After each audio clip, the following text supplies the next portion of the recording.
How much time passed between the inventions of the first computer and the appearance of the modern one? The first electronic computer in history is the ENIAC, Electronic Numerical Integrator and Computer. It was invented in 1945 by American scientists. But there's an older machine. It's the Babbage difference engine. English engineer Charles Babbage built it in 1822. This means more than 200 years have passed since the first computer, and we would have thought so if, at the beginning of the 20th century, divers hadn't discovered a computer more than 2,000 years old. In 1900, a group of divers searched for sea sponges in the Mediterranean Sea between the island of Crete and mainland Greece. But instead of sponges, they found sunken treasure ships. It was one of the most significant archaeological finds of that time. At the bottom were Greek marble sculptures and many other artifacts. Among them, divers found a strange piece of stone the size of a large book. They ignored it and put it with other finds in the museum. A few months later, archaeologists began to study the block and discovered that a strange object with bronze gears was hidden inside it. This shocked all scientists because, according to historical data, such things could not exist in ancient Greece.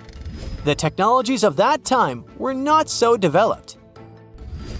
Scientists started studying this object and realized they had no idea what it was.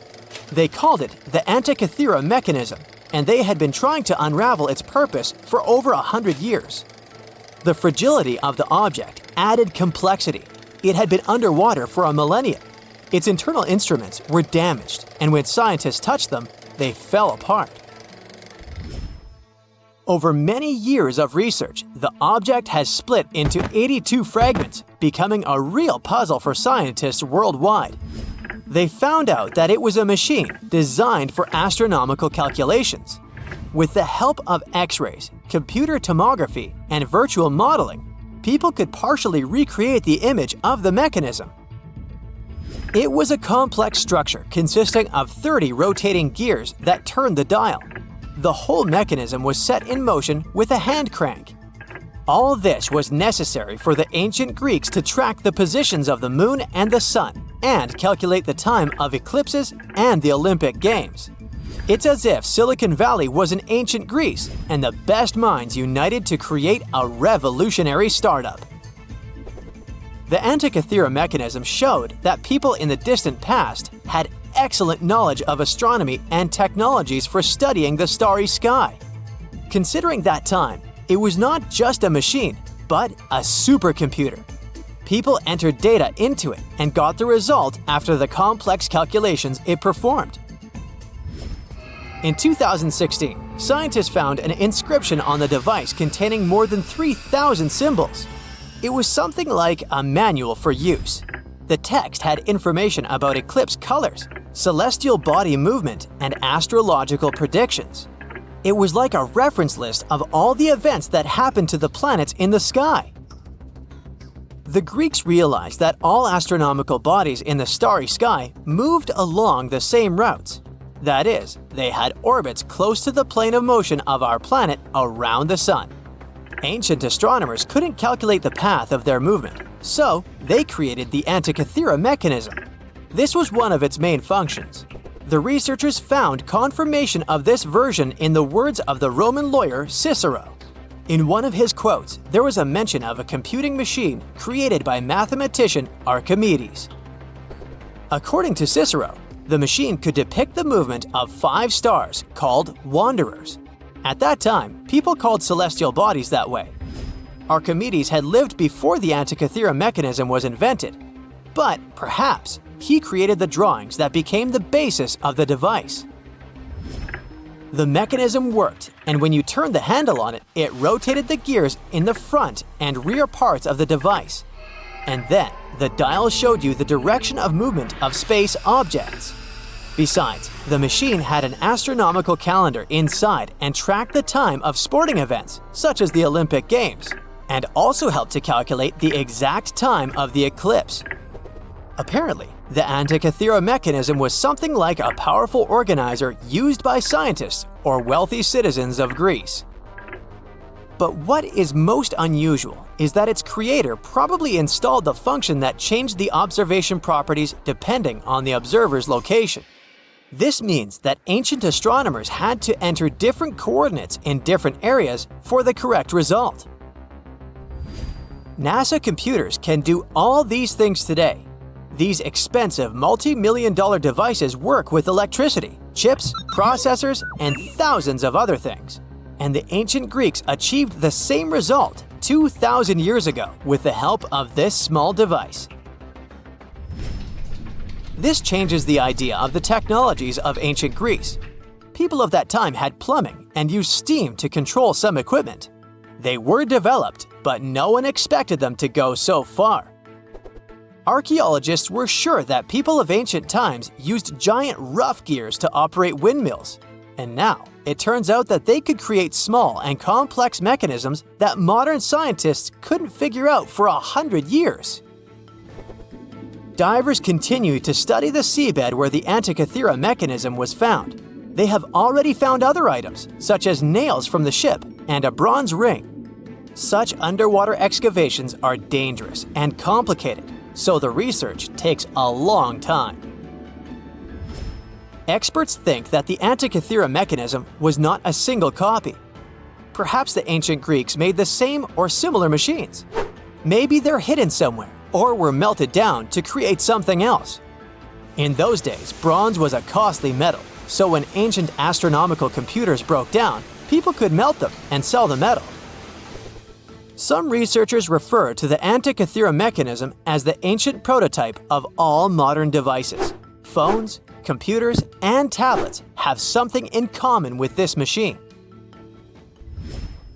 By the way, have you heard of the odometer device? This device tracks the distance traveled by car or other means of transport. Nowadays, odometers are digital, but this technology used to be mechanical, and the ancient Greeks were the first to invent it. According to some records, Archimedes might have created it. The Roman later adopted this device for use during long journeys to aid in road construction. The ancient Greeks were the first to attempt to understand the rules of geometry. The Babylonians and Egyptians used geometry in different spheres of life. However, the Greeks decided to use logical reasoning to establish the rules and formulas that we still use today. Archimedes observed that when a solid object was immersed in water, it displaced a mass of water equal to the volume of the object. Have you heard of the Hippocratic Oath? This document is read aloud by all doctors before they start practicing medicine. For us, concepts such as confidentiality between a doctor and a patient seem commonplace, as well as a doctor's duty to always try to cure and save people's lives. But all of this was invented by ancient Greek Hippocrates. In addition to the famous oath, he was one of the first to make a scientific leap in medicine. In ancient times, people viewed illnesses as punishment for bad deeds. But Hippocrates discovered that diseases were natural and that the human body could react differently to them.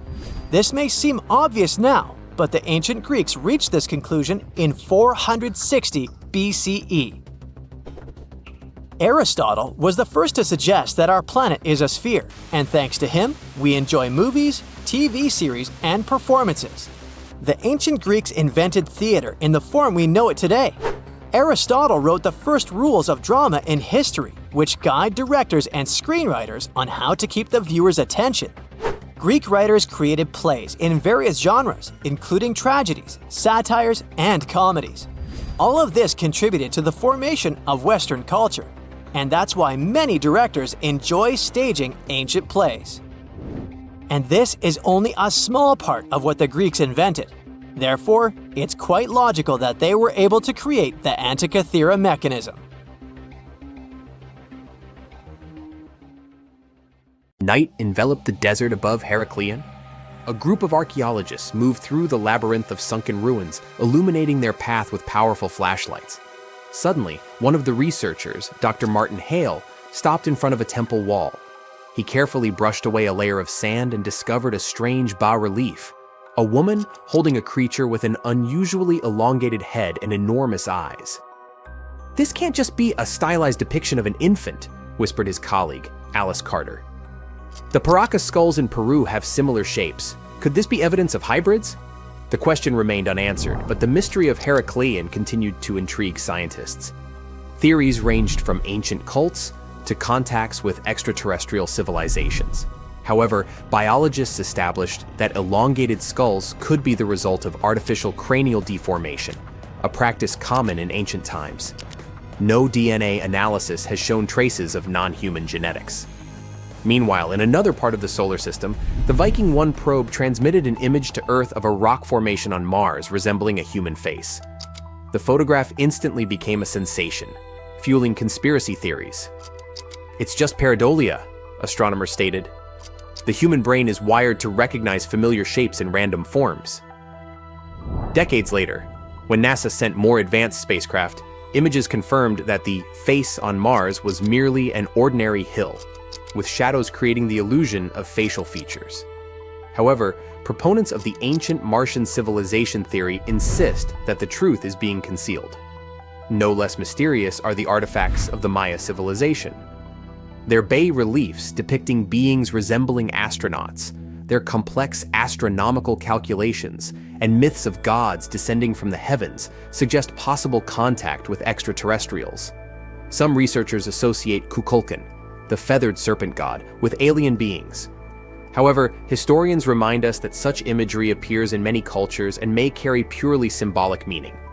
In Scotland, on Arthur's Seat Hill, children stumbled upon 17 miniature wooden coffins with tiny figurines inside. The origin of these remains unresolved. Were they ritual offerings, connected to the murderers Burke and Hare, who sold their victims' bodies for medical research, or simply children's toys mistakenly perceived as something mystical? Some theories suggest they could have been a form of symbolic burial for souls who never received a proper grave.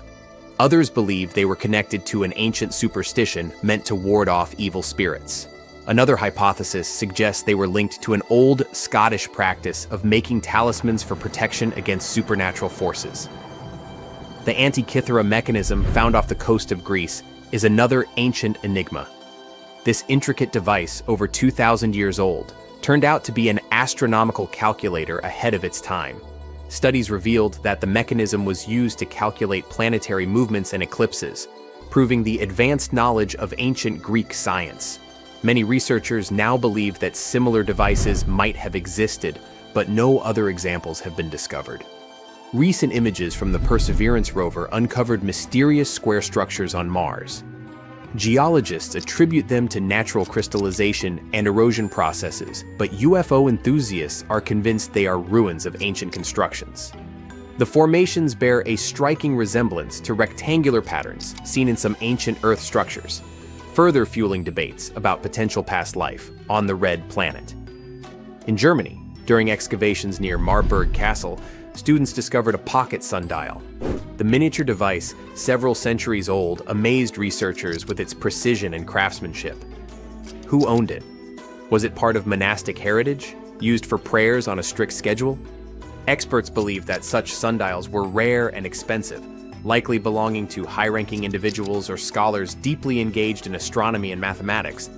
Yet one of the most intriguing discoveries remains the Sabu disk, a 5,000-year-old artifact from Egypt.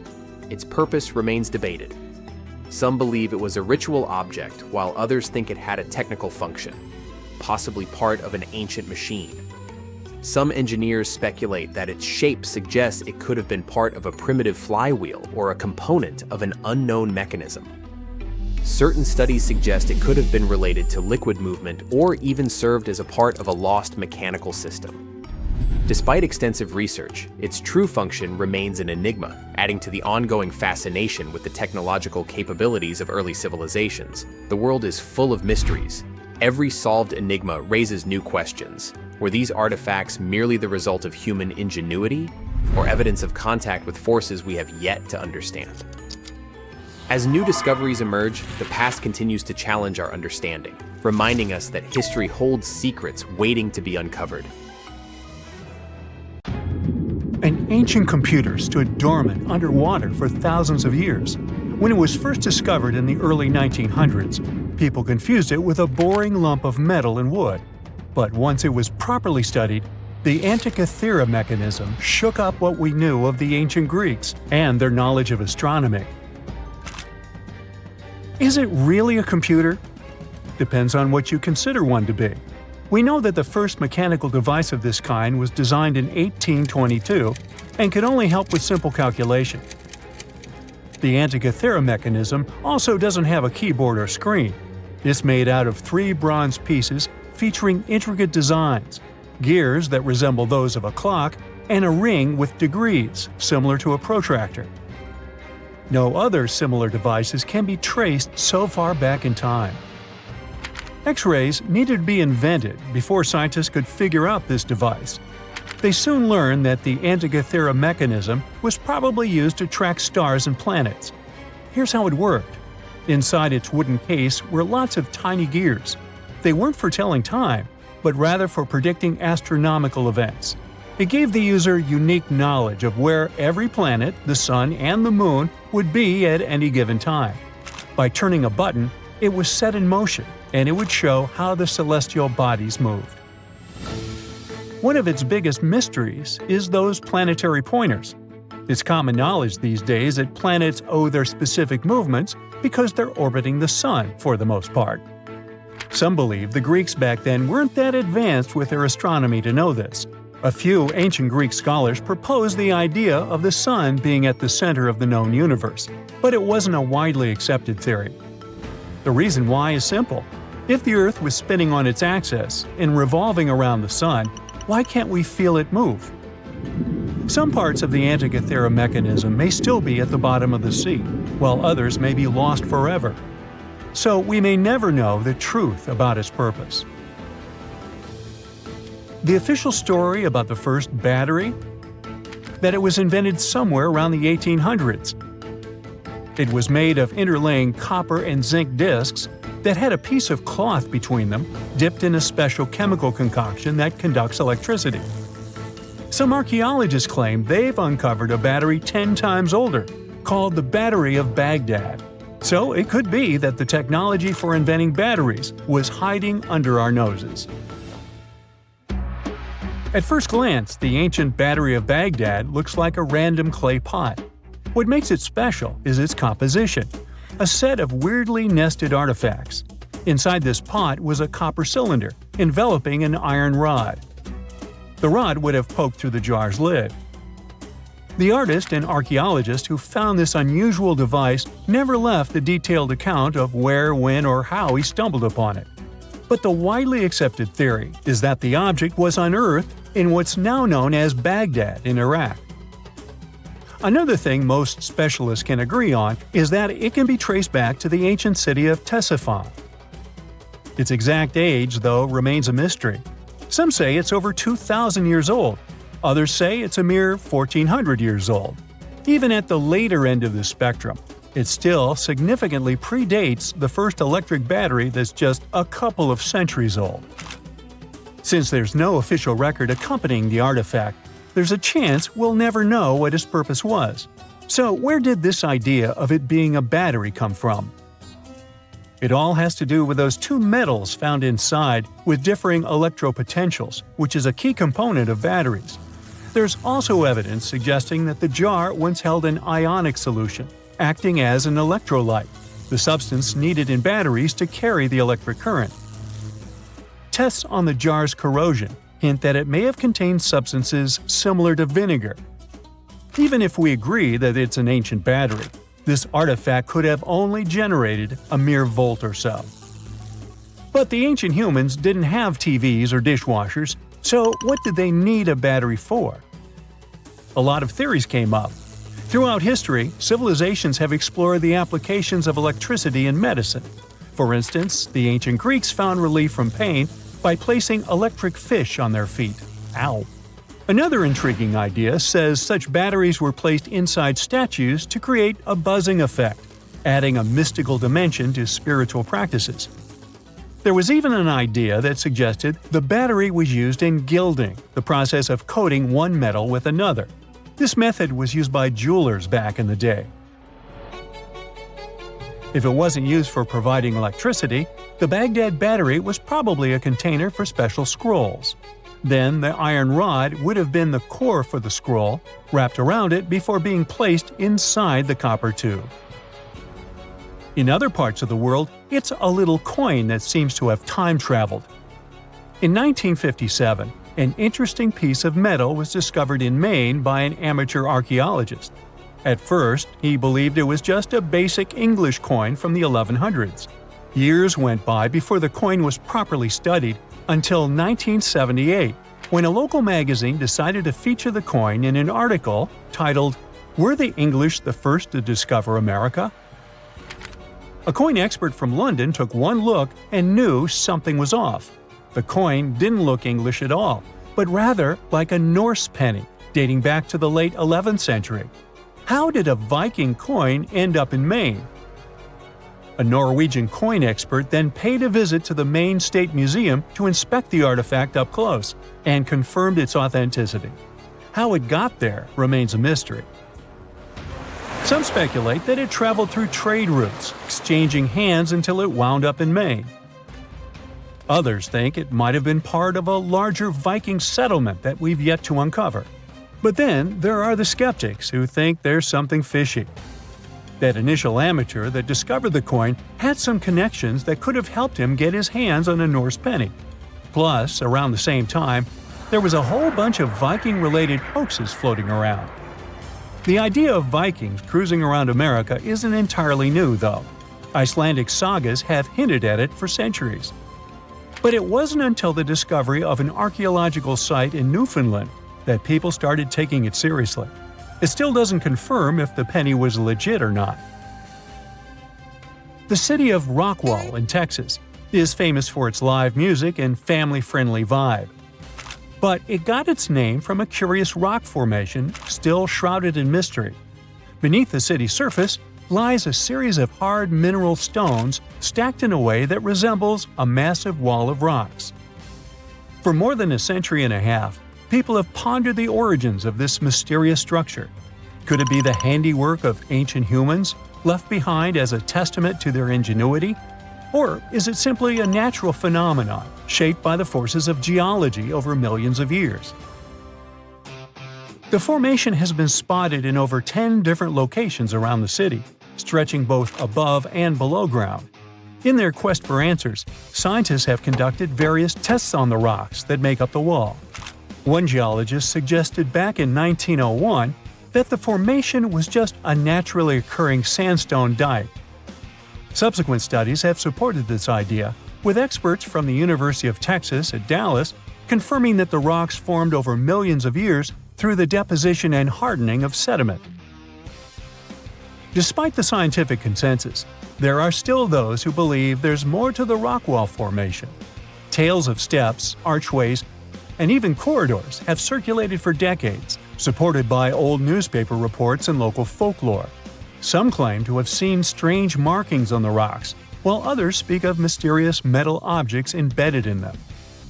The scientific explanation could be that the supposed steps and archways are likely just illusions created by the natural fracturing of the rock. As for the metal objects, it's believed they are simply concentrations of iron-bearing minerals. It doesn't explicitly show ancient humans put them there. Whether the Rockwall Formation was crafted by ancient hands or shaped by natural forces, it remains a cherished part of Rockwall's identity. On October 30th, 1759, the inhabitants of the Middle East were jolted awake by an earthquake. Cracks appeared in the walls of their homes, roofs began to crumble. People ran out of their homes and gathered in open areas. But because of strong shocks, they kept losing their footing and falling. A month later, there was another earthquake, but it turned out to be even stronger. Trees broke, houses collapsed, deep cracks appeared in the ground. The disaster lasted for 2 minutes. Oases, roads, and cities were destroyed. Incredibly, Baalbek's ancient buildings withstood earthquakes. Some historians state that this majestic and mysterious place was built during the Roman Empire, but many researchers disagree. Whatever the truth is, the city is one of the main archaeological phenomena of humankind. The most amazing building of Baalbek is the Temple of Jupiter. The inhabitants of the Roman Empire believed that Jupiter held power over lightning and thunder. The building looked like a platform with 54 columns. A massive roof rested on these columns. Today, you can only see 6 70-foot-high columns. Each of them consists of 3 sections and resembles a pencil. The cores of these pencils were made of lead.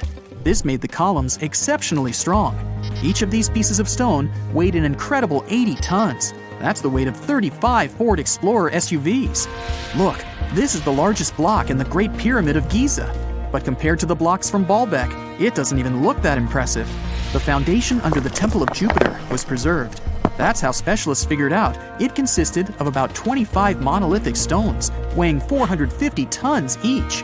It means that the blocks from Baalbek weigh almost 4 times more than the blocks from Egypt. There are 3 more enormous limestone blocks in the foundation. They weigh 800 tons each. This is more than twice the weight of a Boeing 747 plane. Ancient builders must have had a hard time carving such giants from a piece of stone. And after that, they also had to pull them to the construction site and lift them to a significant height. Repeating these logistics would probably turn out to be a nightmare for present-day builders. To do this amount of work, they would need modern equipment. But Baalbek's constructors didn't have trucks, cranes with circular saws, or electricity. How did the builders of the past manage to do this? Scientists have a theory that includes ropes, winches, and lever systems. Naturally, the engineers of the past made all the gadgets from wood. Around 3,000 feet away from the ruins of the temple complex, there's a quarry. Archaeologists suppose that's where the stones for the construction were cut. They found a block of limestone there. It seemed to be too large, even for this incredible place. The monolith got called the Stone of the South. It was 65 feet long and 13 feet wide. The ancient builders didn't have time to completely separate it from its mother rock. A group of scientists from Austria estimated that this piece of limestone weighed more than 1,000 tons. That's like 3 Boeing aircraft or 160 African elephants. There was another surprise awaiting the archaeologists near the Stone of the South. It was the second monolith that weighed more than 1,200 tons. But the ancient builders didn't stop at that. They continued to work. In 2014, in the same quarry, German archaeologists unearthed a block that weighed 1,650 tons. No one has figured out yet why people of the past needed a piece of stone that weighed as much as 125 school buses. It's also unclear how they were going to move this giant and why they didn't finish the job. In any case, this third monolith is the largest processed piece of stone in human history. There are more questions than answers. Some researchers believe that people of the past had high-tech equipment. Others don't think so, but are eager to understand how the builders managed to move those stones. There's a huge number of ancient buildings and artifacts on the planet. Lots of them make researchers scratch their heads. Near the Pyramid of Djoser in Egypt, archaeologists have found a network of tunnels. This place is called Serapeum. It contains 24 sarcophagi weighing from 70 to 100 tons. The giant boxes are carved from a single piece of granite and covered with heavy lids. The sarcophagi are perfectly symmetrical. To the touch, their walls are as smooth as glass. Even with the current level of technology, this is very difficult to do. But the ancient Egyptians managed this feat. The Lycurgus cup is a priceless artifact and example of ancient nanotechnology. It's made of glass that can change its color. If you put a source of light in front of the cup, it turns green. If the light is behind the goblet, it becomes deep red. In this case, the figure of Greek king Lycurgus turns pale purple. Scientists understood how this color change worked only at the end of the 20th century. Through microscopes, they saw nanoparticles of silver, gold, and copper. They had been added to the glass matrix. Thanks to this, you can observe a color change called dichroism. Interestingly, the gold and silver were grounded into a fine dust. It's almost impossible to do this by accident. Most likely, the ancient experts knew for sure what they were doing. Bolivia has a curious place called Puma Punku. It looks as if an ancient giant played there with an enormous construction set. And after the game, they forgot to put the pieces back into the box. But there are no giants, and the huge stone blocks were carved by ancient builders over 1,500 years ago. Some of the rocks weigh 100 tons. The blocks were brought to an altitude of almost 13,000 feet above sea level from the quarry 60 miles away from the construction site. There's no forest in that area. This means the builders couldn't use trees to make wooden rollers. The monument belongs to the Inca civilization. Scientists are sure they didn't know anything about wheels. In 1992, the inhabitants of a Chinese village decided to drain a pond. Their ancestors had been using it to wash clothes and catch fish for hundreds of years. They kept pumping the water out for 17 days. At the bottom of the reservoir, they made an unexpected discovery. The villagers saw an entrance to a cave going down to a depth of 100 feet. The incredible find was named the Longyu Caves. Unknown builders carved out 320,000 square feet of galleries. There are separate rooms, bridges, pools, and columns that support the ceiling. The walls of the cave are covered with strange carved lines and patterns. Scientists haven't found any information about who built the caves and why they did it. The construction technology also remains a mystery. Antonio Stradivari lived in Italy in the 18th century. He created musical instruments. More than 600 of his works have survived to this day. 500 of them are violins. One of the instruments was sold at auction for $16 million. The violins made by this master sound clear and deep. Researchers can't understand why Stradivarius instruments produce such unique sounds. Perhaps it's all about the varnish the master used to cover the violins. The answer may also lie in the wood the instruments are made of. In those days, Europe had a cold climate. Because of this, the wood became denser, and the instruments made of it sounded especially pleasing to the ear. In the Indian city of Delhi, there's a 23-foot-high pole. It weighs 6.5 tons and is made of 98% wrought iron. The 1,600-year-old pillar has no signs of rust or decay. Scientists believe that the monument is so well preserved thanks to the dry weather and the chemical composition of the metal. It might be resistant to corrosion. And still, researchers don't know how the blacksmiths managed to make an iron pillar that's not afraid of rust. It seems like a tough feat, even for modern metallurgists. The Al-Nasla rock is divided into two parts by a perfectly straight slit. Each boulder stands on a small pedestal. Some people believe this is the evidence of ancient laser technology. But geologists think the split happened due to the ground shifting or natural vibrations that occurred under the rock. This process led to the appearance of the crack. It had been deepening for thousands of years, and gradually, the natural monument took the form you can see today. Okay, what if I tell you that the extraterrestrials we all imagine as little green men may actually look like very normal Earthlings and chill in Europe? This is the Iberian Peninsula, and people living there are under suspicion. Ooh. Here's the reason. Somehow, parts of the most important artifacts that the Iberian civilization called Treasure of Valena are made of metal that simply can't be found on Earth, because it's metal from a meteorite. Now let's tackle this step by step. This is the artifact itself, and it's composed of 59 different objects. Bowls, bottles, and bracelets. Is there a pattern there with all those bees? In total, the find weighs around 20 pounds, of which 18 pounds are 23.5 karat gold. Now, if you're not a metal specialist, I'll clarify it for you right away. For comparison, 23 karat gold is 95.8% pure gold, so 23.5 karat is even purer. The remaining percentage goes to other metals to help add strength and durability to the precious alloy. There was also silver, iron, and amber in that set. The artifact could have been pretty straightforward, but for these two, let's call them imposters. Look at this wrought iron bracelet and this hollow hemisphere. Can you see that? Those rusty lines on the hemisphere and the overall weird color of the bracelet do stand out, since everything else is made of purest gold. This all started back in 1963, when a researcher noticed a dark leaden metal among the shiny bowls and bottles. The metal was shiny in some areas and covered with a ferrous-looking oxide that was mostly cracked. Now, just so you understand, gold does not usually act this way. Gold is one of the least reactive of all metals, so it won't even tarnish, let alone rust. To figure out where this suspicious iron came from, researchers turned to mass spectrometry, which checks out the mass-to-charge ratio of molecules.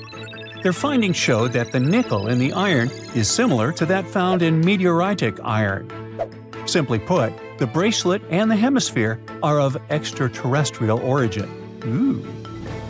Now, the exact age of the trove is hard to determine, yet it's crucial. We need to know the exact age to see if it coincides with the start of the Iron Age in the Iberian Peninsula. If it does, then no further questions here. But if it doesn't, well, it's, at the very least, weird, if not suspicious. So there's this three-age system.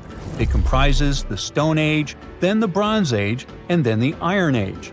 The Stone Age is of no importance here, so let's compare the Bronze and the Iron Ages. The Bronze Age began when it was realized that combining copper and tin produced a material that was more durable than either metal alone. This era was all about major upgrades in tools and weapons, but two standout inventions were writing systems and the wheel. Then came the Iron Age. This time was all about slowly bringing iron into everyday life. Iron was way easier to shape into cool designs than bronze. Now this was a big deal, because iron, especially transformed into steel, provided significant improvements in all aspects of life. Tools became lighter, cheaper, and stronger compared to their bronze equivalents. You get it? Good. So researchers have long debated whether the treasure dates back to the post-Argaric era or the latter part of the Bronze Age. The most recent study claims that those artifacts were created in 1400 to 1200 BCE, and something really doesn't add up. First off, the Iron Age began around 500 years after these artifacts were crafted. Plus, ancient craftsmen couldn't know back then how to work with metals that landed on Earth approximately 1 million years ago. And while the dates are really hard to explain, there is a logical explanation for the craftsmanship. The theory here is that those metal workers simply had access to the fallen meteorite, and thus they could study it well and discover its properties before using it for decorative purposes. They could have figured it out through trial and error, and once they knew exactly how to work with this extraterrestrial metal, they proceeded to adorn the artifacts with it. Plus, there were the Phoenicians, who contributed to their craftsmanship. Now, it's true that the Iberian people have been processing metal and making pottery long before the Phoenicians settled on the peninsula. But the arrival of new metalworking techniques and the introduction of the potter's wheel enabled them to produce better quality goods much faster than before. So, we figured out the extraterrestrial origins of the Iberian artifacts. But guess what? This area is still under suspicion. The reason for that is the language they spoke. You see, for most modern languages people use today, there will always be some proto-language. Say for Italian, Spanish, and French, it's Latin, hence their similarities. But wait, Iberian was largely spoken where modern Spain is, so why isn't Spanish similar to it? Well, the truth is, no language today is similar to the Iberian. Maybe only the Basque language, but it's because of some similarities found in their numerical systems. Basque is classified as a language isolate, or simply unrelated to any other known languages, and the only language isolate in Europe. The Iberian language is unclassified. While the scripts written in it have been deciphered to various extents, the language itself remains largely unknown. And look at the alphabet the Iberians had. Looks like it doesn't really belong to our planet. But hold up, this one might be a bit of a stretch. When the Phoenicians came to the peninsula, they brought along their alphabet to the Iberians. But honestly, the Iberians probably weren't keen on just copying someone else's writing system, so they tweaked it until it looked completely different. Let's just say they took some inspiration and ran with it.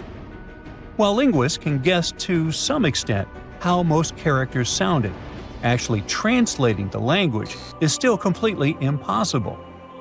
The Iberian language was non-Indo-European and faded away over 2,000 years ago.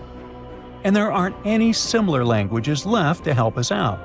Super frustrating, right? Yeah. We got over 2,000 Iberian inscriptions from tombs, coins, potteries, lead plates, and even cave wall carvings. But aside from a handful of words, we're totally in the dark about what they mean. Now, if we could understand their language, We might have learnt that they were great thinkers and all, but we can only contemplate the works of art they left. Iberian culture has a lot of amazing stuff made by talented artisans. We're talking about not just metalwork and ceramics, but also detailed sculptures, textiles, jewelry, and other personal bling. But here's the catch. Making all those luxury items depended a lot on a big farming class. At the heart of Iberian society, most folks were involved in farming and taking care of livestock. Depending on where you were, the types of farming varied. For example, up in the north, they were all about growing grains, while down in Valencia, they focused on producing olive oil and other agricultural aspects. In the west, raising animals was the name of the game. Still, we don't have much information about the day-to-day lives of the many people doing this essential work. Yet, on the flip side, we know a lot about the upper class of Iberian society, who control these agricultural resources and hire the artisans. By the 7th century BCE, we start to see a group of Iberian princes who were living the good life, trading with the Phoenicians and enjoying fancy luxury items. You can spot this elite class in their burial practices.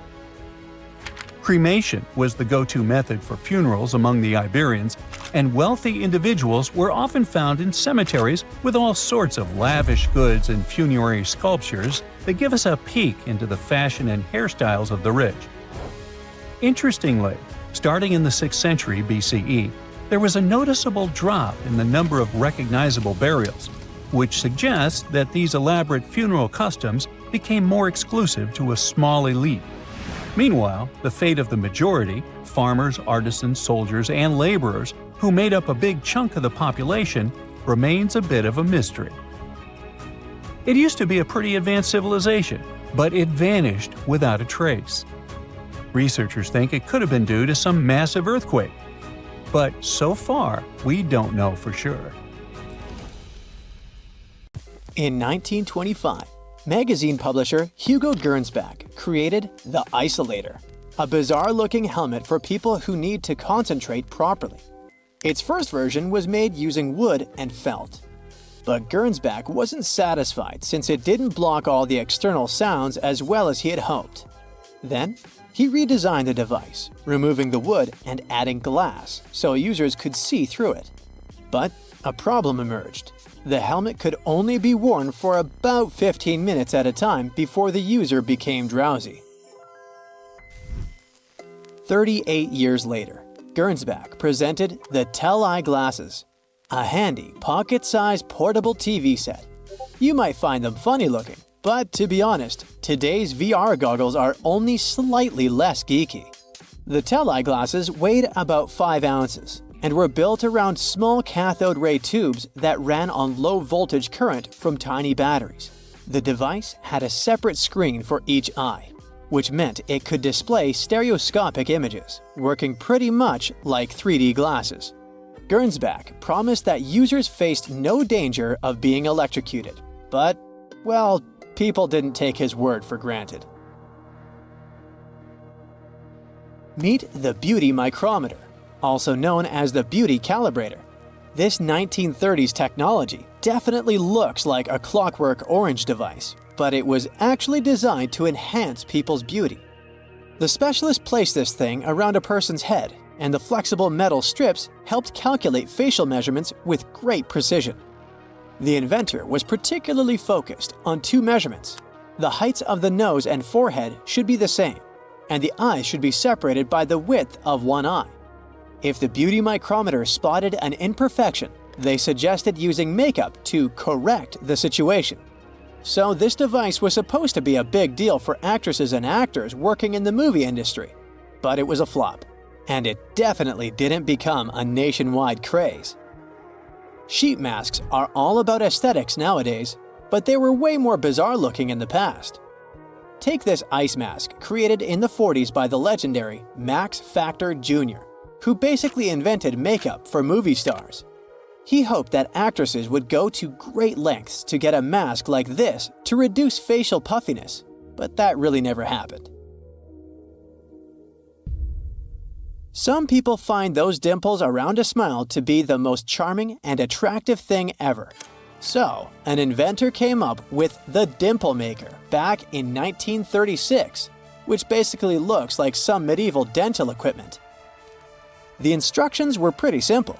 The user should stand in front of a mirror, smile to position the dimple maker correctly, and wear it 2 or 3 times a day for 5 minutes each time. The idea was to repeat the process until dimples appeared. But no surprises here, the thing couldn't really make dimples look better or create new ones. In fact, the Medical Association even stated that this device could bring you serious health issues instead of conventional beauty. Even the most experienced men can injure themselves by shaving from time to time. So, probably only the bravest would pay to use this mass shaving machine, which allowed barbers to shave a dozen men simultaneously. This device appeared in a pilot for a TV series in the 60s, but it was invented in the 19th century. Still, the commercial success was never meant to happen, as this machine would simply never adapt to different face shapes. Another dangerous invention was the shoe-fitting fluoroscope. When shopping for shoes, instead of the usual try-on routine, people would step onto this cool machine that uses X-rays to show a real-time moving image of your feet inside the shoes. It's like a high-tech way to make sure your kicks fit just right. It sounds pretty cool, but these machines were actually dangerous since they were blasting out a crazy amount of radiation. I mean, during a quick 20-second view, you'd get a dose way above safe levels. Even though the radiation was aimed at people's feet, a bunch of it would scatter around, exposing everyone nearby.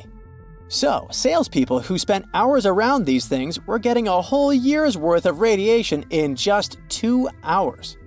There were reports of injuries, so this invention was finally banned in the 70s. If you've got 2 left feet, you can learn how to dance with YouTube videos, or call your partner to help you out by using these Siamese dancing shoes. This invention made its debut in a 1981 mail-order catalog, intending to help couples stay in sync on the dance floor. But they were more likely to have you both tripping to the ground. Let me introduce you to the auto skates, an invention dating back to the 40s. The inventor used to kickstart the motorized roller skates as if firing up a lawnmower, and they could run up to 160 miles on a single gallon. But they had a little issue with the brakes, which could, not brake at all. So, a co-pilot was necessary there. And by co-pilot, I mean someone brave enough to chill on a little stool behind the driver and help brake using their own feet. If someone needed to take their whole family for a spin, they could just hop on the Goofy bike. This invention, unveiled in Chicago in 1939, was a bike for 4 people that also doubled as a mobile sewing station. When this quirky ride was parked, the sewing machine's legs kept the tall cycle from toppling over. But I wouldn't be so close to it, just in case. The auto skates and the Goofy bike seem like relatively safe ways to get around compared to a barrel. In 1901, a schoolteacher named Annie Edson Taylor celebrated her 63rd birthday by taking a journey down Niagara Falls inside a 5-foot-high wooden pickle barrel. Following her daring feat, 15 copycats tried using the same device to conquer Niagara Falls, but not all of them succeeded. Nowadays, attempting such stunts is prohibited due to the significant risks involved, and the fine is approximately $10,000. Back in 1929, someone apparently thought that wood veneer sheets could be the next big thing in bathing suit materials. They were advertising a kind of DIY and recycling method, and one of the promotional videos featured a girl explaining how she crafted her outfit using leftover veneer from building a house. The funny thing is that they even claimed that, so far, none of the bathing suits had warped or cracked. But let's be real. The wood would need some serious waterproofing to pass the test of time. This invention didn't stick around for too long, probably because they didn't exactly win any awards for the most flattering design. About 10 years later, men were seen rocking periscope top hats in London. This clever invention gave short people a slight boost to peek over heads in large crowds. The images bounced from a mirror at the top of the hat down to another mirror right in front of the eyes through a hole in the brim. But while they seemed a great idea for parades and sporting events, they simply weren't practical in any other situation. Whether you're feeling lazy or tired, there's really no excuse to skip your piano practice, all thanks to this 1935 invention, the foldable piano. The instrument sits at the foot of the bed, and the keyboard can be pulled out like a drawer, bent over on hinges until it's at the right angle for the player's hands. Is it safe though? All it takes is the piano not being totally secure and bam! A disaster is about to happen.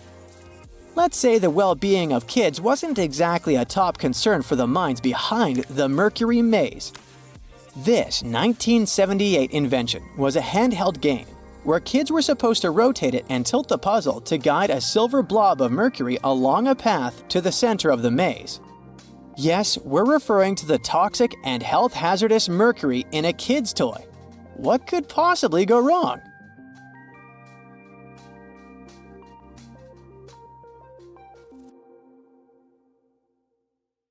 Welcome to Rapa Nui, better known as Easter Island. It's a tiny speck in the vast Pacific Ocean, 2,200 miles away from the coast of Chile. This island is most famous for its eerie moai statues. This place is also home to one of the most mysterious writing systems in the world, called Ronga Ronga. We found it on 27 small wooden tablets. For years, historians have been arguing about the true history of these tablets, and now we might have found the truth. Humans first set foot on this island in the 12th century. For many years, it was home to the Rapa Nui people. They were pretty isolated out there in the Pacific Ocean until Europeans arrived in the 1720s. Europeans brought with them lots of troubles, leaving only a small fraction of the native population alive. Later in the 19th century, a missionary, Eugene Iro, went to the island and discovered the wooden tablets with intricate symbols carved on them. He wrote how marvelous they are, but there are hundreds of them on the island, and that they can be found in every household. But unfortunately, not all of them survive to this day. We've only got 27 of them. Some of them were heavily weathered, burned, or otherwise damaged, and now they're scattered all over the world in museums and private collections. Some of the language's artifacts were carted off to Tahiti and then to Europe by Europeans, leaving none behind on Easter Island itself. The 4 sacred tablets found their home in a congregation in Rome. They were the ones used in the recent discovery. For years, historians have been arguing whether this writing system was made up by the islanders themselves or they borrowed it from Europeans. To find the truth, they decided to use a technique called radiocarbon dating. All organic materials, like wood, charcoal, and so on, contain a tiny amount of a radioactive form of carbon called carbon-14.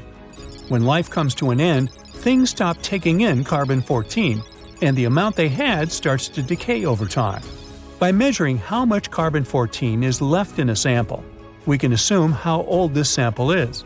This is how we learn the age of many fossils and artifacts. So, they looked at the age of some Ronga Ronga tablets. 3 of them were crafted from trees grown in the 18th or 19th century, which aligns with the arrival of Europeans. However, one of them is older than the Europeans' first visit to the island. There are 2 reasons to believe that Rapa Nui people created this writing system themselves. First, Ronga Ronga works differently from European languages. Decoding it is a pretty hard task. Unlike English, this language boasts over 400 unique glyphs, none of which resemble any known writing system. There were many attempts to decipher this language, and none of them were successful so far. And second, one of the tablets is shown to be from around the 15th century, before the Europeans arrived. The problem is that radiocarbon dating can only tell us when the wood the tablet was made from was cut down, not when the writing was put on it. And since we've only got one tablet to go by, this isn't enough to be completely sure.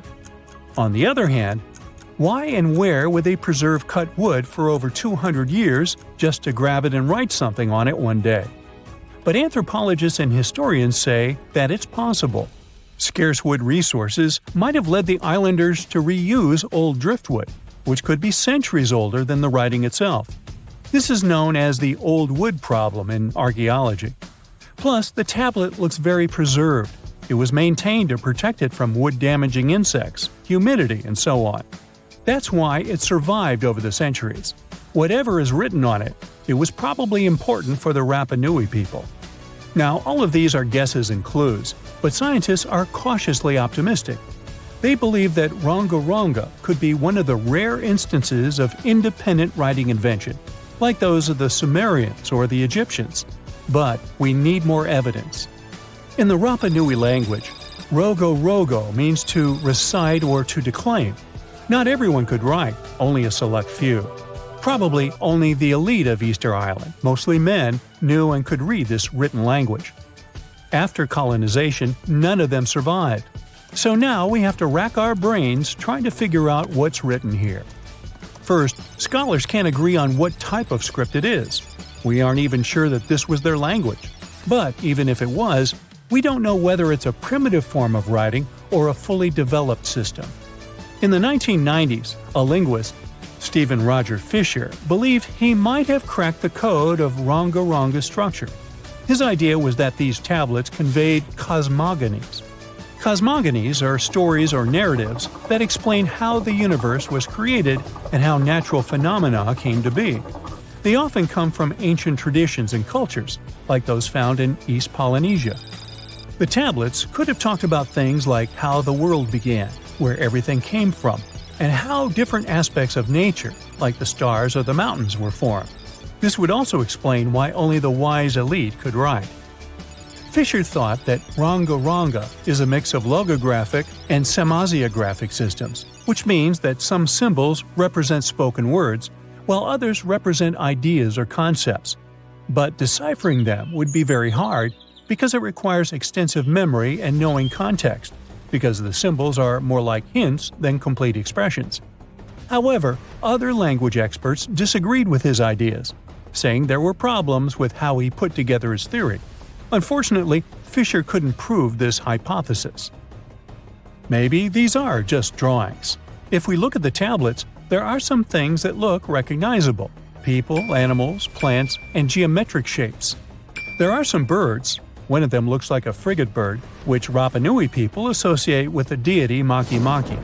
There are also fish, centipedes, and so on, or at least these glyphs look like them. Could it be just art or a form of decoration? Maybe, but there are some problems. The glyphs show a high degree of complexity and structure. They also keep the same style. For example, there are several symbols that show something human-like with a raised hand. The only difference is different heads. As if it wasn't complicated enough, this unique writing style also uses a system known as reverse boustrophodon. This means that each alternate line is flipped upside down, resembling nothing seen elsewhere. We don't know why they would turn the tablet upside down after each line. But all this shows that they had some sort of system and organization behind these symbols. Plus, it seems like they use these tablets every day for some practical purpose. But there's some hope for the future. New technology, like AI and other computer programs, might help us understand lost languages. We already started creating algorithms that could help us solve other mysteries, like the Voynich manuscript. Academics even organized the Vesuvius Challenge, a machine learning competition that, in 2023, cracked the riddle of the ancient Herculaneum scrolls. The scrolls were buried under volcanic mud after the catastrophic eruption of Mount Vesuvius in 79 AD. In real life, the scrolls are very fragile, so deciphering them would be a very hard task. But with digital scanning and machine learning, it's much easier. They have a rich history. They most likely belong to the personal library of an Epicurean philosopher named Philodemus. These scrolls contain very important insights into Greek philosophy and Latin literature. If we decipher more of them, we'll learn more about the rich history of the Roman Empire. In February 1961, 3 adventurous rock lovers were searching for geodes near Olancha, California. They took one of their findings home and studied it because it looked pretty unusual. They managed to cut through the matrix and discovered something unexpected inside. Instead of the usual mineral formations, it had a cylindrical object resembling porcelain inside. There was a metal shaft at its center, and around it, a hexagonal sheath made of copper and some unidentified substance. Its discoverers were hoping they had found an example of some unknown technology from 500,000 years ago. It could be proof that there was a hyper-advanced ancient civilization like Atlantis, or that time travel was real. Maybe someone came all the way from the future and accidentally dropped the item. Or maybe some intelligent extraterrestrial beings brought it when visiting Earth. If any of these theories were true, it would mean that scientists have to completely rewrite all human history as we know it. But not everyone shared the excitement, and truth seekers and alternative archaeology circles were trying to solve the mystery of the so-called Koso artifact until the late 90s with theories and debates.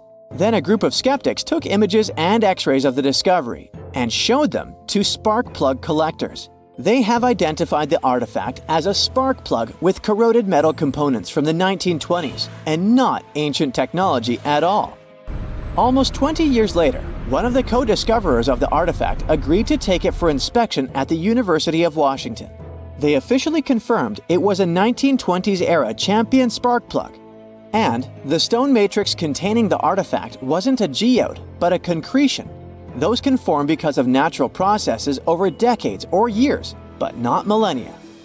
The Koso artifact is a good example of an out-of-place artifact, which is a thing in pseudo-archaeology. It's something found in a place or time where it shouldn't logically be. These artifacts seem too advanced for the time period they're found in. They could also mean human activity existed when humans weren't supposed to be around. The Baghdad Battery is another example of such an artifact. It was found in the 1930s by a German archaeologist and consists of a clay jar, a copper cylinder, and an iron rod going through the jar's stopper. Its top, which was broken off, probably had been sealed with asphalt. Its discoverer noticed that it had two different metals and possibly an electrolyte, which are key components of a battery. There are no ancient writings to support this theory, but when scientists ran tests and filled it with an ionic solution like vinegar or wine, it showed that it could conduct electricity. If it really was a battery from 2,000 years ago, it might have been used in ancient medical practices, or even embedded in statues to make it look like they were buzzing to impress people. Kionich, who found it, believed it was used for electroplating, a process for coating metals. Even if it was used as a battery, the Baghdad artifact could only produce a small amount of energy, around 1 volt of electricity. So, some people believe it was used as a storage container for sacred scrolls. Back in the 1930s, a couple stumbled upon something strange while walking along Red Creek in London, Texas. It was a piece of wood sticking out of what looked like an ancient rock formation. Around a decade later, their son, who was really curious to find out its secret, decided to crack open the rock and found a surprisingly modern hammer inside. This discovery caught the attention of Carl Bau, a young Earth creationist who claimed the rock surrounding the hammer dated back to the Cretaceous period. He saw it as evidence against evolutionary theory. After some investigation, scientists proved that the rock was not as ancient as it seemed. Geological processes have just encased the modern hammer over time, so it wasn't evidence of humans coexisting with dinosaurs like the Flintstones, as some hoped. It was just a case of a miner dropping his hammer centuries ago and nature doing its thing.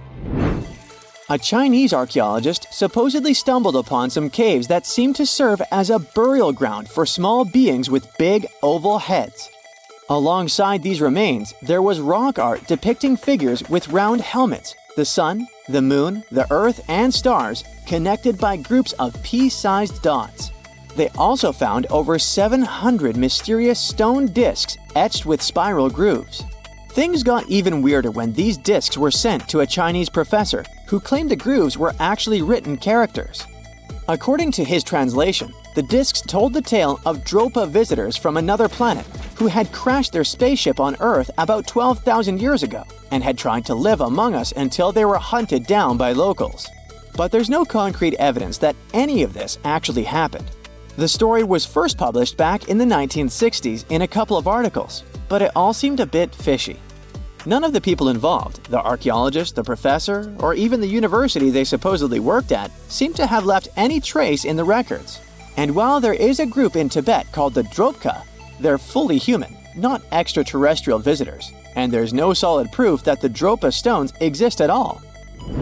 In a remote part of China, there are some bizarre pipe-like formations known as the Beigan pipes. A local explorer found them back in 1996, protruding from Mount Beigan and along the shores of Tosan Lake nearby.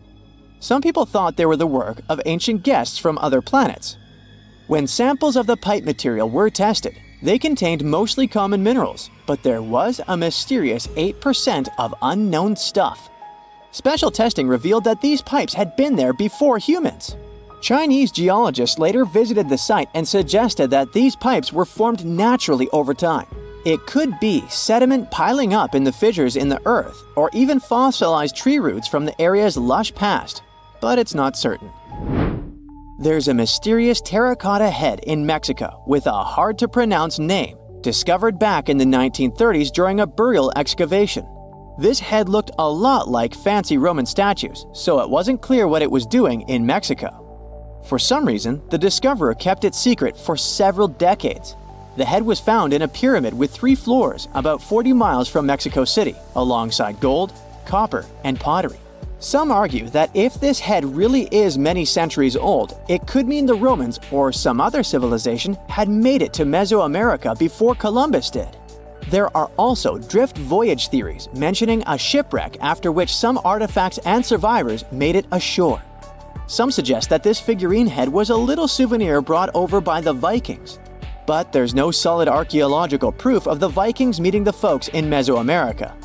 There are some artifacts floating around, but none of them have been stamped as undeniable evidence of pre-Columbian contact, so the mystery of how this head ended up where it did remains unsolved. While digging a trench along a river in Romania, workers found a wedge, which is now famous as the aluminum wedge of Ajud, or the object of Ajud. Right next to it, there were some mastodon bones. Those distant relatives of elephants lived 11,000 years ago, so the wedge is probably of the same age. The cool part is that it's made of aluminum, a metal not even discovered until the 1800s. This material requires serious heat to produce. The wedge is also covered in a thick layer of oxide that's been sitting there for hundreds of years.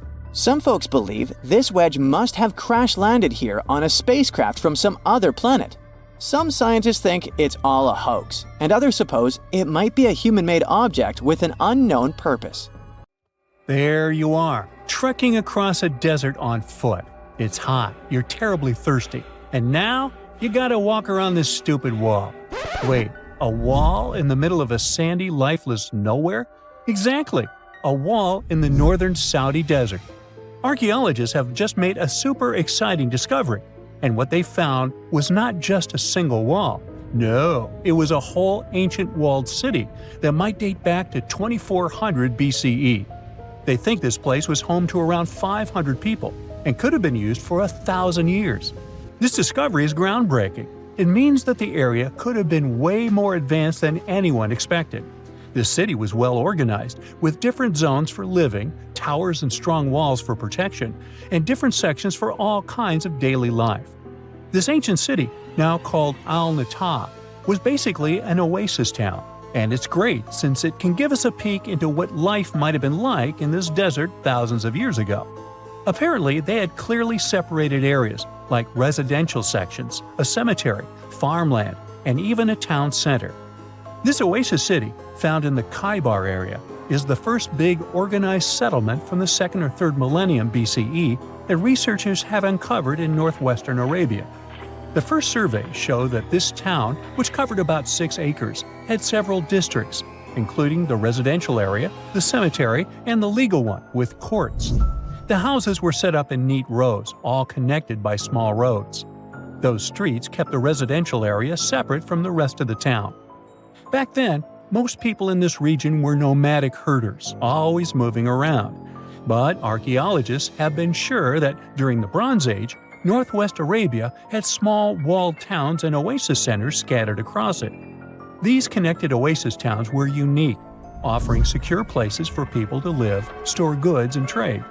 They started showing the beginnings of urban planning, which hints that people of that time were already starting to settle down and organize communities more seriously. The research team estimated that there were about 50 homes in Al-Natab, but that number could go up to 70 as they keep digging.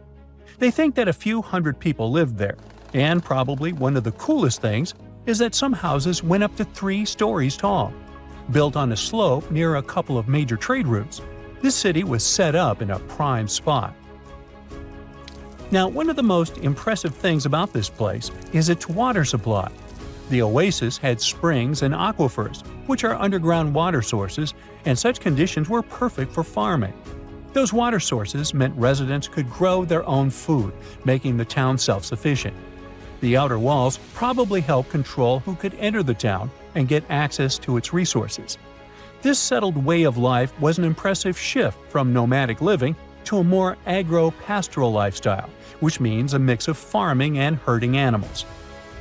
Another find that supports this theory is a bunch of tools like grinding stones, mortars, and pestles discovered inside the town. People there must have ground grains and prepared food. They had a diet of cereals, meat, and milk from animals they raised themselves. These astonishing findings show that the inhabitants of the town could easily feed themselves and were surprisingly advanced for that time. Thanks to better access to Saudi Arabia in the past couple of decades, archaeologists now have a much clearer picture of what life there was like thousands of years ago.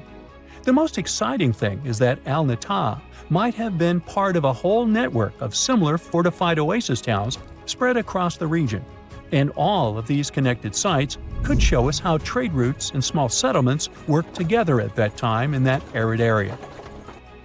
Now, at the same time, this recent discovery isn't the only one that has the scientific world buzzing with excitement. How about we visit Egypt and see for ourselves? After all, archaeologists have just found a stash of ancient Egyptian and Greek treasure underwater. They were exploring the lost city of Thonis Heraklion off the coast of Egypt, which sank more than 1,000 years ago. This city was legendary, and nobody even knew where it was until it was rediscovered in 2000. Now they're uncovering more and more, and on this dive, they found a pile of gold and silver treasures. Those were probably used in rituals to bless Egyptian pharaohs when they took the throne. The researchers even found an ancient Greek temple dedicated to Aphrodite and some super old Greek weapons. Frank Gaudio, the lead archaeologist, said it was astonishing that those delicate objects had survived the disaster that brought the city down. Back in its prime, Thonis Heraklion was one of the biggest port cities in the Mediterranean. It was a huge center of social life and was the main entry point for ships from Greece coming into Egypt. But tragically, due to rising waters, earthquakes, and a catastrophic tidal wave, the soil underneath the city literally turned into mush, and then the entire city sank into the Mediterranean. It was forgotten until Gaudio's team found it in 2000. Since then, they've been uncovering new parts of the city and piecing together its history little by little. If a lost underwater city doesn't seem impressive enough, we can travel to the Amazon. The discovery made there is truly mind-boggling. For centuries, people have talked about lost cities deep in the Amazon, like El Dorado, that mythical city of gold that lured Spanish explorers into the jungle. A lot of them never came back. Then, in the 1900s, a British explorer named Percy Fawcett went searching for what he called the lost city of Z, and he too disappeared. But now, finally, scientists have actually found proof that those lost cities in the Amazon were real all along. A team of scientists use a tech called LiDAR, which basically allows you to see through thick jungle from above by bouncing light beams off the ground. They flew over the jungle in Bolivia in a helicopter about 650 feet up and mapped out those hidden ancient cities. What they found were ruins of a huge urban settlement built by the Kasarabi people who lived there from 500 to 1400 CE. And it wasn't just a couple of buildings here and there. No, the LiDAR maps revealed massive urban centers, pyramids, platforms, roads, canals, and causeways, all carefully laid out. Turns out the Amazon wasn't just an untouched jungle. It was once home to big, complex cities. A scientist from the German Archaeological Institute explained that Europeans had long ignored the possibility of ancient Amazonian cities, but the LiDAR maps showed they were wrong. The new maps have revealed 26 sites, including 11 that no one even knew existed. Researchers have discovered two main city sites, Landivar and Kotoka. They had massive moat causeways stretching out like spokes on a wheel, linking the main cities with smaller surrounding settlements. Some of the canals even connected the cities to rivers and a big lake, which allowed water to flow through the area. Over the years, scientists found scattered ruins all over this region, but the thick jungle made it nearly impossible to connect the dots and see if or how they were related. With LiDAR, the whole layout came to life, showing that those sites were part of a much larger organized urban system. It's now also clear that the sites had a greater meaning, since everything is lined up in a way that could be symbolic of the spiritual beliefs of the inhabitants. The Kasarabi culture isn't as famous as the Maya, but they had a thriving society in an area that faced huge challenges, like yearly flooding. And although the nearby Andes had their own monumental sites, the Kasarabi were doing something absolutely unique. They even had reservoirs to store water, which suggests they might have been dealing with occasional droughts, which is pretty unusual for the Amazon. Actually, those terrible droughts could be why the Kasarabi eventually left their cities around 1400 CE. Scientists have recently discovered Leonardo da Vinci's hidden passages under a medieval castle in Italy. They followed a newly found 15th century sketch by the creator of the Mona Lisa and found one of the unexplored architectural wonders from the age of the Renaissance. Construction of the Sforza Castle started back in 1358, but it was destroyed about a century later during a local crisis. Then, in 1450, Francesco Sforza, the Duke of Milan, decided to rebuild it on the old ruins. After he passed away, his son Ludovico took over and kept improving the castle. He brought in some of the best artists of the time, including Leonardo da Vinci, to decorate its walls. We can still see Leonardo's frescoes today in the Room of Wooden Boards. While he was working at the castle, da Vinci also recorded some historical underground passages hidden beneath the outer wall. The drawing, dated between 1487 and 1490, was found at the Institut de France in Paris. The sketch is highly precise, and it proves that Leonardo was really interested in fortification design and was great at documenting existing structures. Historical records show that Ludovico ordered the building of an underground passageway that led straight to a basilica, where his wife was buried. Ludovico married Beatrice in 1491, and they had a happy but tragically short marriage, as Beatrice passed away while giving birth in 1497. The Duke locked himself away for weeks, grew a beard, and wore only black clothes while he was mourning his beloved wife. The secret tunnel may have stretched over a half a mile and would let Ludovico visit her grave in private. It could have served as an escape route if the castle was ever under siege. The existence of the tunnels remained one of the mysteries of the Renaissance for years, as no one knew for sure they were there. But now, scientists finally uncovered the secret history. They used a combination of ground-penetrating radar and laser scanning to build up an accurate 3D model of all the structures under the castle. They found the tunnels da Vinci alluded to in his drawings, and it looks like they may have only been a small part of a whole system of historical underground passages. The goal is to create a complete digital twin of the castle that will not only show all the preserved constructions, but also the ancient ones that are no longer visible. They also plan to add augmented reality to the virtual paths to let visitors discover Leonardo da Vinci's hidden passages.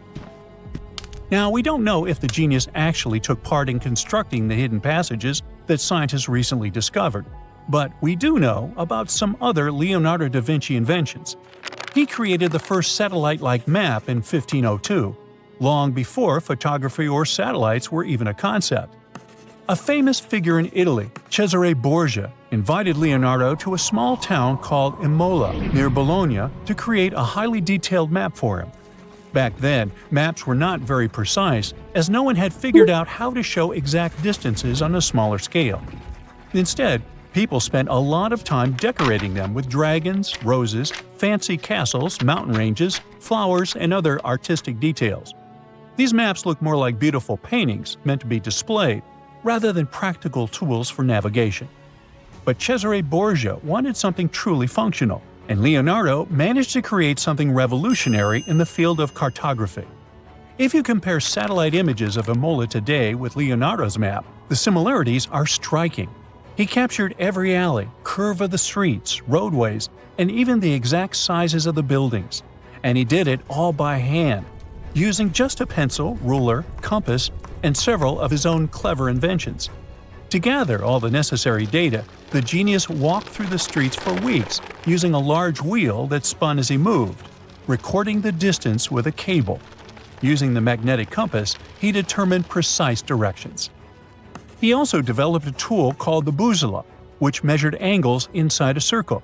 With this, he could track the exact turns of each street and the size of the intersections. He figured out the distances between houses and major roads. Then, back at home, he used his notes and calculations to draw the map to scale with incredible precision. In his work, Da Vinci also used a technique developed by Florentine humanist Leon Battista Alberti. He created a mapping method where you could place an entire city inside a circle using polar coordinates. At the center of the city, 8 straight lines met, representing the main directions of a compass. Leonardo used this system to divide the town into 8 sections. He didn't overlook even the smallest buildings, which made his map one of the most advanced of its time. The Italian genius had a big dream to build a machine that could let people fly. He studied how birds, bats, and kites move through the air and designed a special flying machine. He believed that if he could copy their movements, humans might be able to soar like them. Da Vinci's design looked a lot like a bat, with 2 large pointed wings that stretched over 33 feet wide. He planned to build the frame from lightweight pine wood and cover it with raw silk to make it strong but not too heavy. The person flying it would lie on their stomach on a wooden board in the center. To make the wings flap, the pilot had to pedal a crank with their feet, which was connected to a system of rods and pulleys. There was also a hand crank for extra power and even a headpiece to help steer. As the person moved their hands and feet, the wings would flap and twist, just like a bird's. But there was one big problem. Humans aren't strong enough to make the machine lift off the ground. Even though it might have worked once in the air, there was no way for a person to get it flying on their own. Leonardo probably realized this, but his amazing idea still inspired flying machines that came centuries later. Da Vinci was way ahead of his time with many of his inventions, but his idea for a humanoid robot was especially futuristic. He was working under the patronage of the Sforza family, the one that had those ancient tunnels of Italy built. The genius designed a mechanical knight that could move its arms, turn its neck, and even open and close its mouth. Da Vinci had good knowledge of anatomy and the mechanics of body movements that helped him. His unusual creation used an external system of cables. A hand crank set it in motion, and there was also an internal gear-driven mechanism. About 450 years later, Da Vinci's detailed sketches of the robotic knight were rediscovered in the 1950s. Several researchers tried to recreate the robot from those sketches. In 2002, a roboticist who developed systems for NASA and Lockheed Martin took inspiration from the old notes and built a functioning model of Da Vinci's robotic knight. Another design Leonardo created for Duke Sforza was a special kind of bridge that could be taken apart and carried easily. It was made for defense forces who needed to cross rivers or moats while traveling. This bridge would swing across the water and land on the other side. It had wheels and used a rope and pulley system, so it could be set up quickly and packed away just as fast. To keep it steady, it even had a special weight to help balance it. Leonardo wrote in his notes that the bridge was light yet strong, and he designed several bridges like this for the Duke. One of his other designs was a bridge that could be built very quickly, and the defense forces would move across multiple rivers. As scientists continue to study Leonardo da Vinci's hidden passages, they reveal new chapters in human history. Who knows what other unexplored architectural structures they will find? In 1936, British Egyptologist Walter Bryan Emery found a small object in the desert that made people debate whether it was an elaborate stone model of a flying saucer or even a hyperdrive from a spaceship that belonged to some advanced civilization that visited the Earth. Emery spent years excavating sites along the Nile River Valley, especially in the huge ancient necropolis of Saqqara. He found countless treasures from ancient Egypt, and the most bizarre one was definitely from the tomb of a high official, Sabu. Historians don't know exactly who he was for sure. Some sources say he was a king's son. His burial at Saqqara means he was an important figure in the royal court. There are no records from this early period he lived in, so Sabu's role and fate are still a mystery. Inside his tomb, scientists found 7 funerary chambers, each filled with traditional grave goods: animal bones, flint tools, pottery, ivory objects, and stone bowls. And then there was a strange, broken artifact that became famous as the Disc of Sabu. It resembles a shallow, round-bottomed bowl, but with 3 delicately carved, curved lobes spaced roughly 120 degrees apart around its perimeter. These lobes are separated by 3 holes, and at the center, there's a thin tube. The material used to build the disc is meta-siltstone, or schist. This type of rock is fragile, highly porous, and super difficult to carve. It flakes easily and crumbles under pressure. So how they made the disc out of it with rather simple stone and copper tools from 3000 BCE is still a mystery. The next big question is why they decided to bury Sabu with it. Perhaps if we knew its true purpose, it would make more sense. When it was first discovered, archaeologists thought it was nothing more than a vase, an incense burner, or a ceremonial decoration. But those who took a closer look from the point of view of an engineer decided it could actually be a component of a larger mechanism. An amateur historian made an exact copy of the artifact with a 3D printer, and it turned out that the Disc of Sabu was an ancient impeller, a crucial part of a centrifugal pump. When they put it in a housing and span at high speeds using the small central shaft, the disc was able to displace water. When it was tested without a housing, the disc created a powerful vortex. It became clear that the curved lobes and slightly concave shape of the disc weren't random. It was probably all engineered to move water with remarkable efficiency, like a powerful pump mechanism. Ancient Egypt's entire civilization depended on irrigation.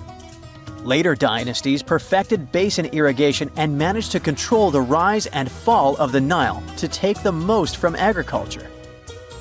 So, the engineers of the first dynasty may have been experimenting with advanced irrigation techniques thousands of years earlier than scientists previously thought.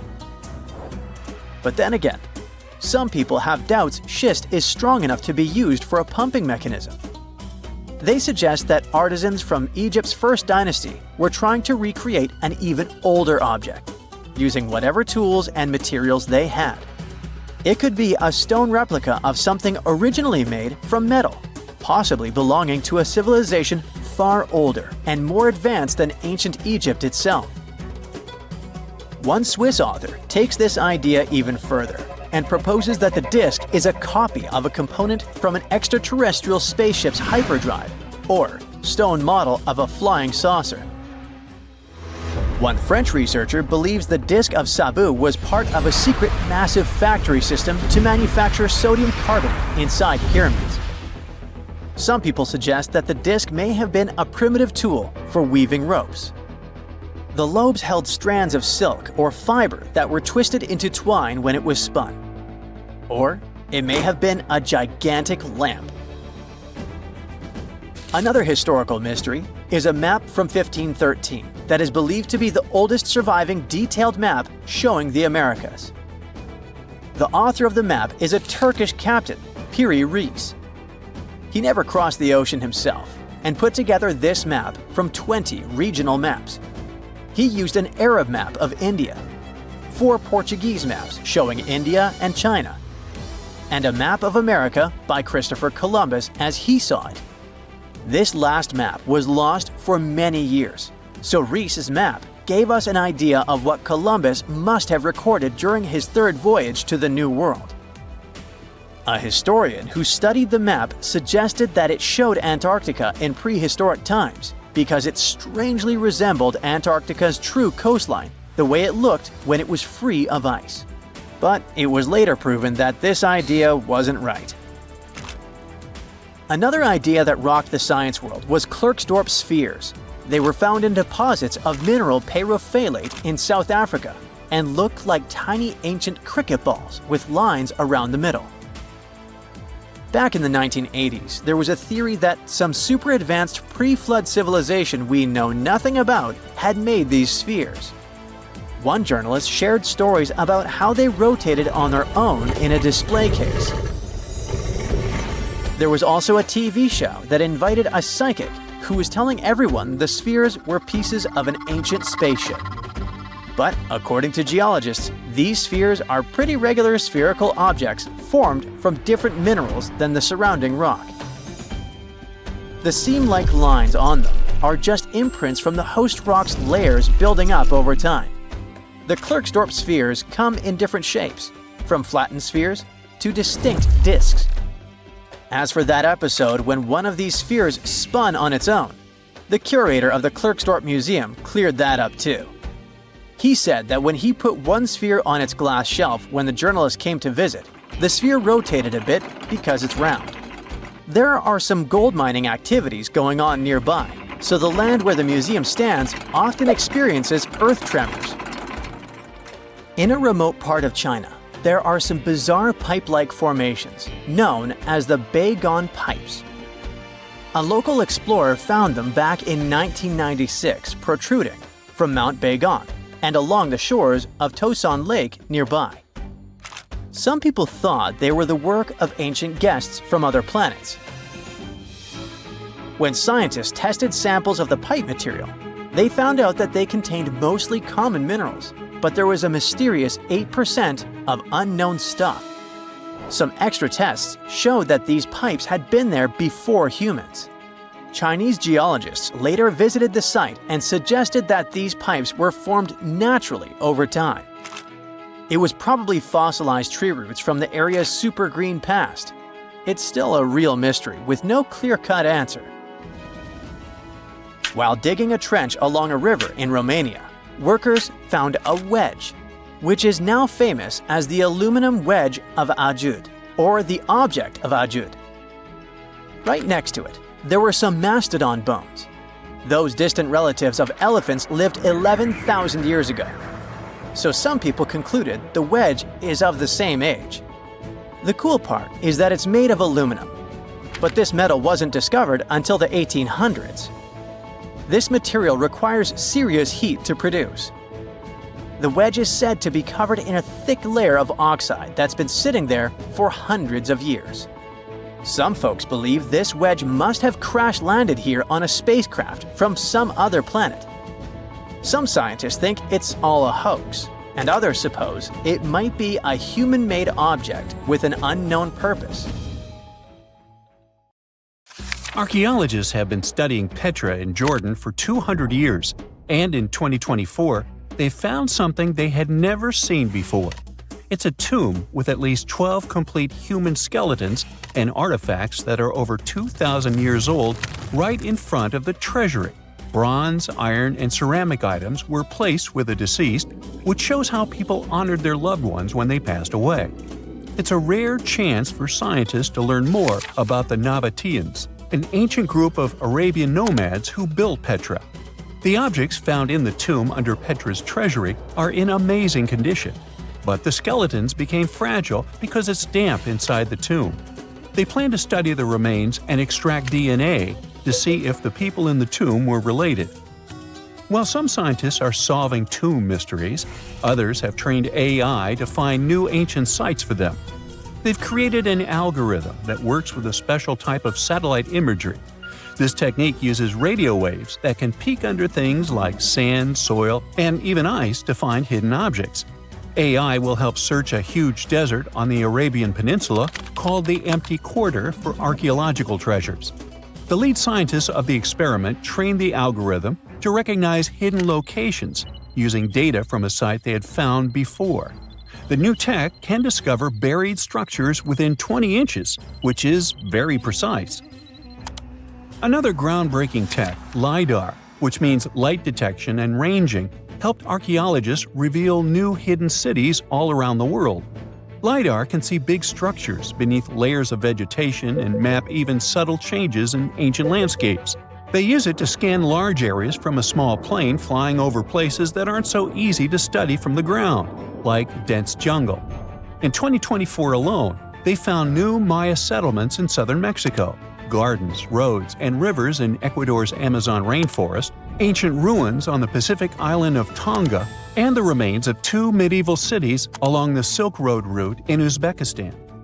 Maybe some smart technology can also explain what Marge Simpson is doing on Earth in an ancient Egyptian tomb from 3,000 years ago.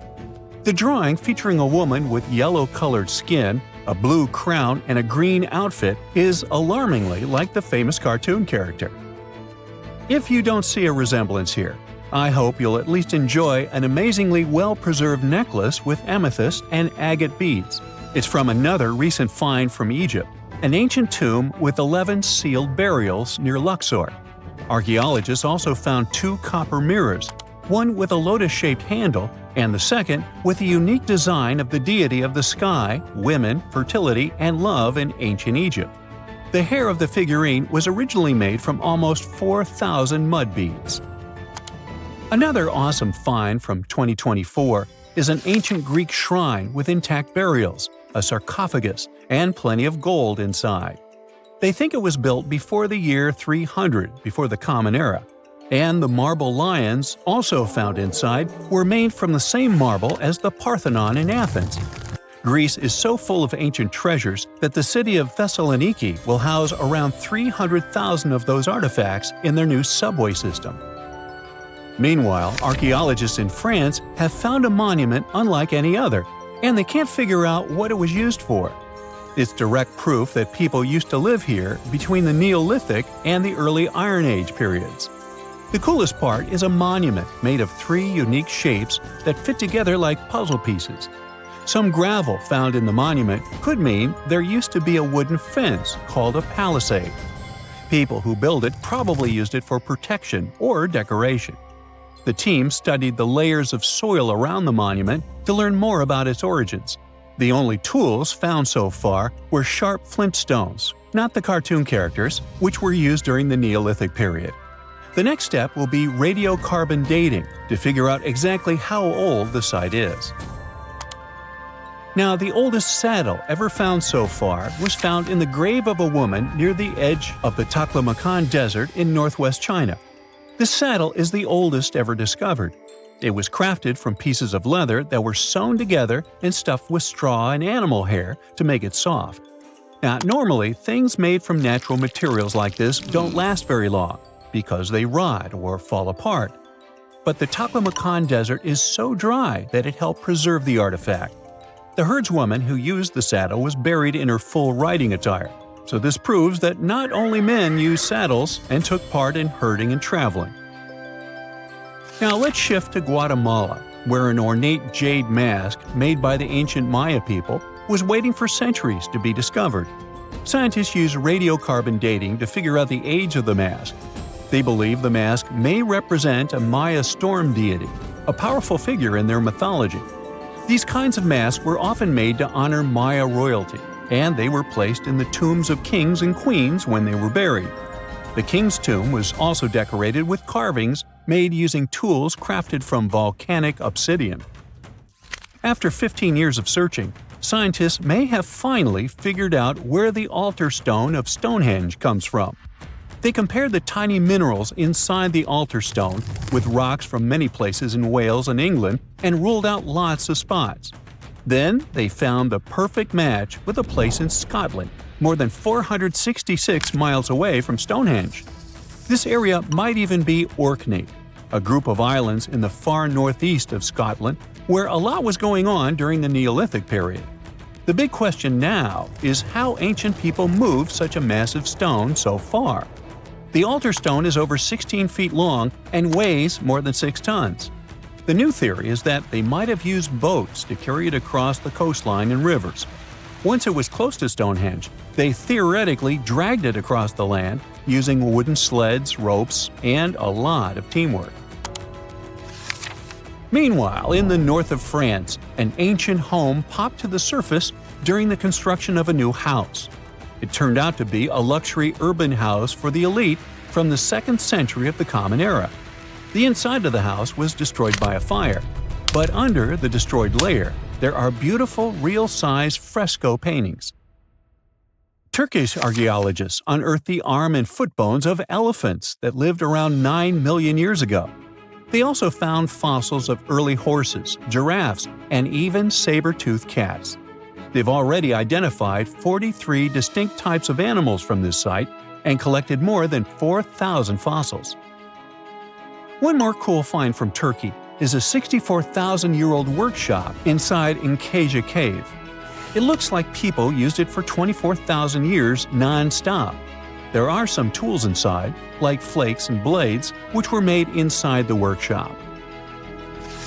In eastern Turkey, a farmer accidentally found a 1,000-square-foot mosaic from the late Roman or early Byzantine period just beneath the dirt.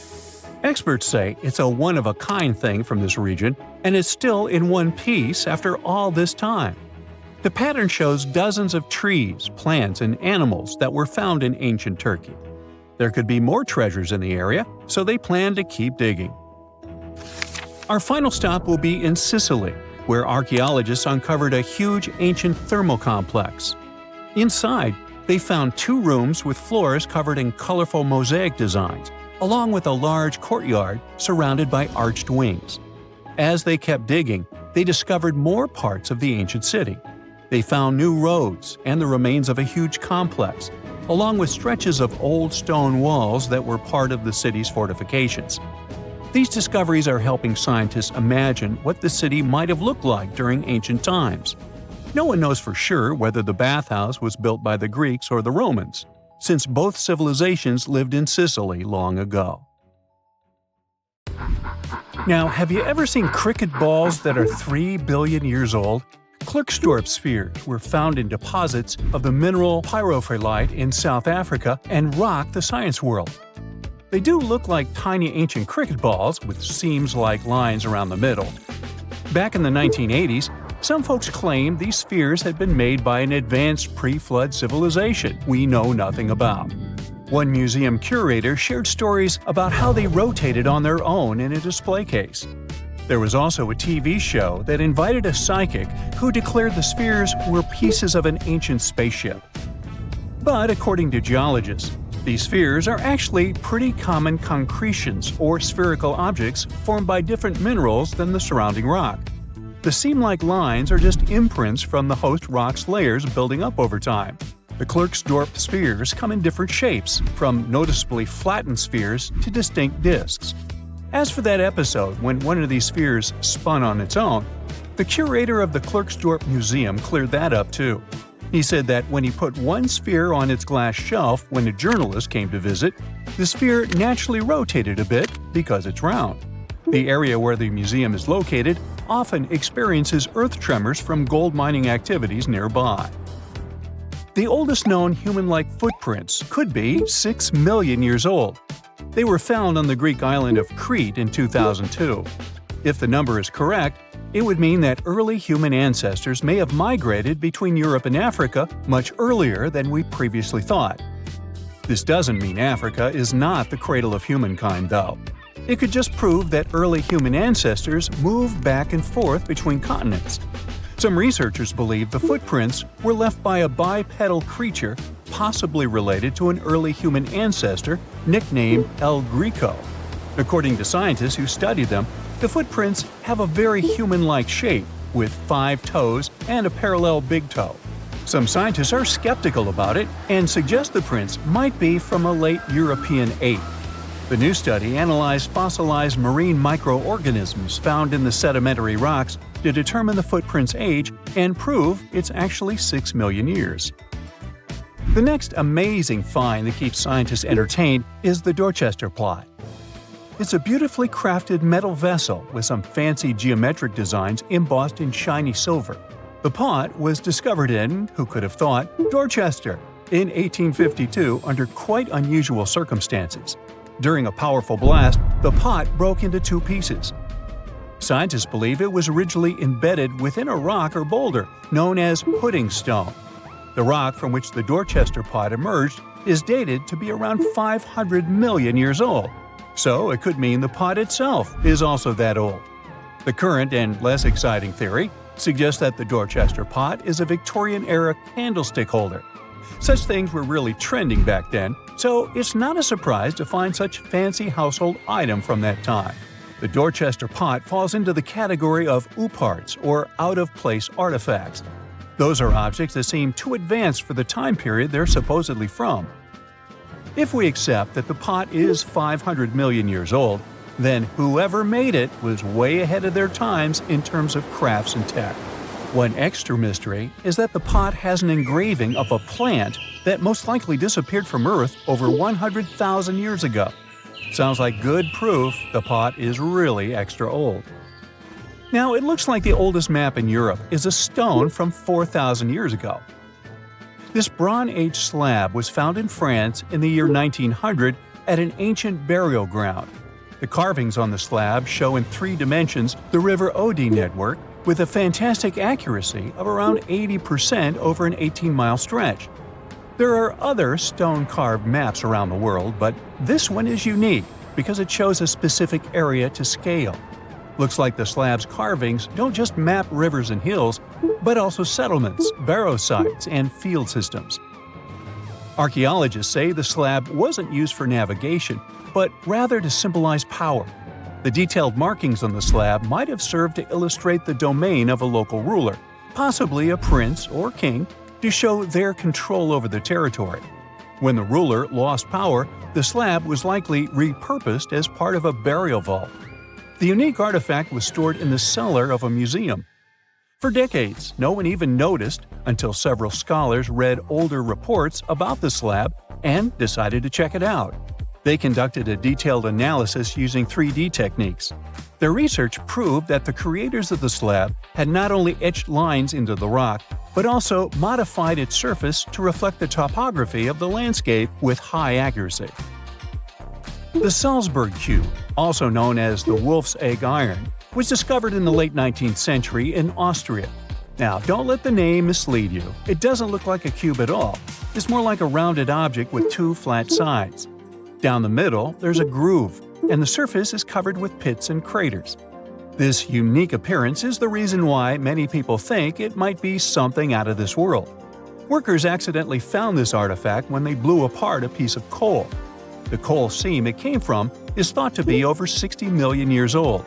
The Salzburg cube moved between museums, mysteriously vanished in the early 20th century, and then showed up again. A professor from Bonn University suggested it might be from a meteor, but they found no evidence of elements that you'd normally see in meteorites, like cobalt or nickel. Then researchers thought it must be a human-made object, possibly a Victorian-era candlestick holder. No one knows the true story of the cube or its current location. Yep, it disappeared again. Have you heard about the Meister print? It's a fossilized sandal print discovered in 1968, and it has sparked a lot of intrigue. There's a trilobite inside the print, which supposedly went extinct around 500 million years before humans even existed. But many historians think this age is an exaggeration. When Meister found the fossil, it was authenticated. But the scientist who did it didn't confirm it was a human sandal print. He only agreed there was a trilobite there. When another scientist visited the site, he found a 6-inch impression he believed was from a child's moccasin. But the footwear seemed to be new. So, could it be evidence of time travel?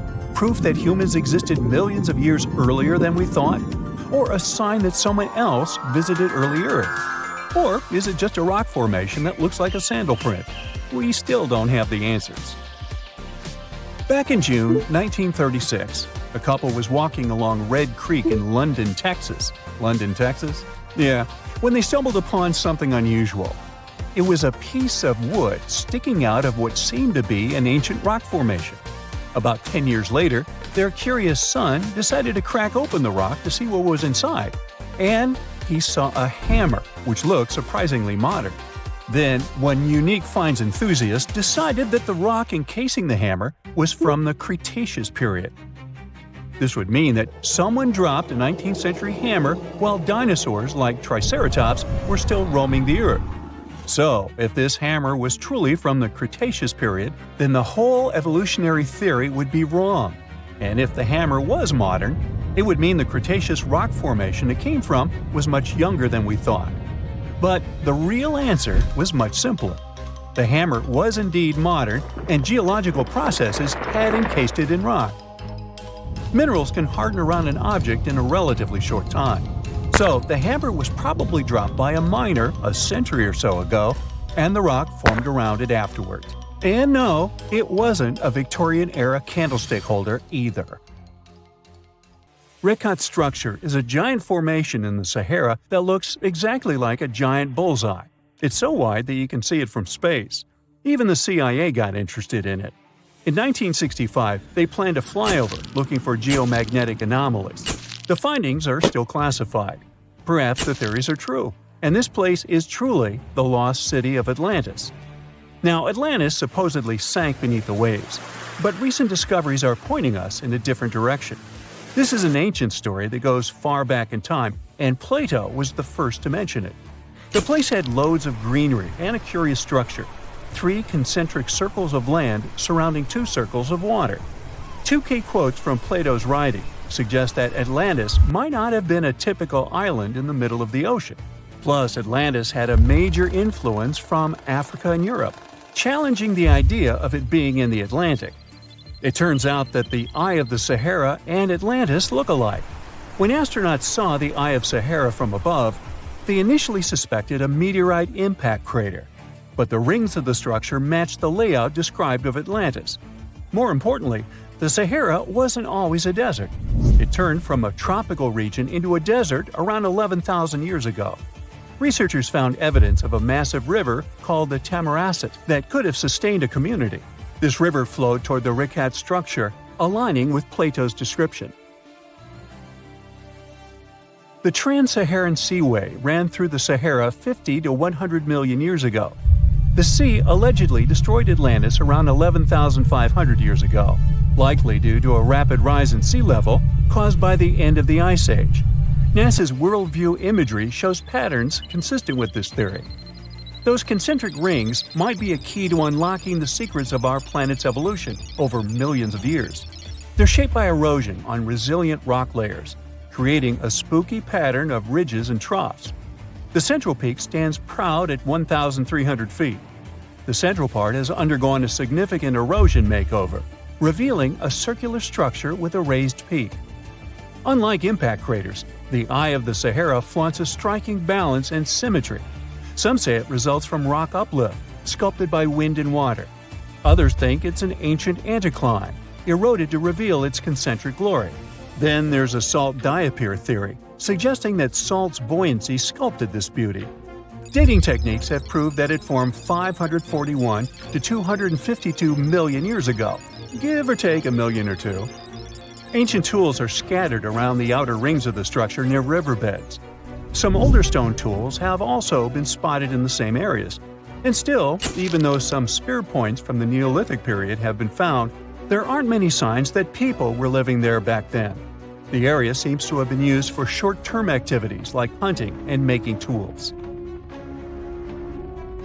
There are other unearthly mysteries that haunt our world. One such enigma is in Norway, the ominous Hessdalen light phenomenon, also known as the Valley of Lights, leaves scientists confused. This valley is 10 miles wide. It's quite isolated, but a peculiar blue box sits high on the hillside, equipped with cameras scanning the valley. The unsettling saga began in the 1980s, when the night sky over Hessdalen erupted with burning fireballs, a recurring spectacle that sent shivers down the spines of those who witnessed it. This wasn't a fleeting occurrence, rather it became a regular thing. Terrified locals reported encounters with these unexplained luminous phenomena, some of which happened near their homes. Unease spread like wildfire. At its peak, there were about 20 sightings every week. The phenomenon made its way into newspapers, magazines, and media worldwide. Soon, people flocked to the valley, hoping to see the lights themselves.